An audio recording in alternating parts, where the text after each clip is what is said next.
আপনাদের সকলের কাছে দোয়া চাইছি এবং একই সাথে আমি হুজুরের কাছে দোয়া চাইছি যাতে আল্লাহ আমাকে যে দায়িত্ব দিয়েছেন এই দায়িত্ব যাতে আমি ঈমানের সাথে পালন করতে পারি আমার শেষ দিন পর্যন্ত।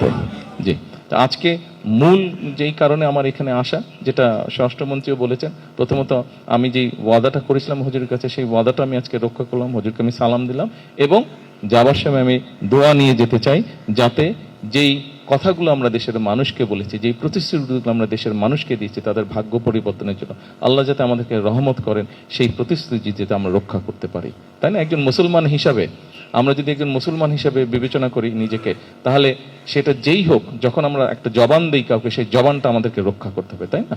জবান যদি রক্ষা করতে না পারি তাহলে তো এটা কাজটা ঠিক হলো না। তো সেই জন্য আমরা দেশকে মানুষকে আমরা বলেছিলাম যে আমরা আপনাদের জন্য ভালো কিছু করতে চাই।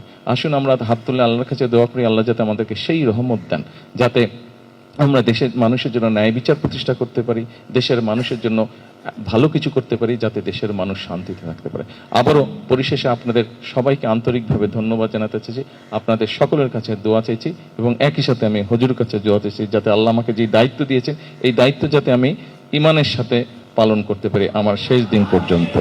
জি।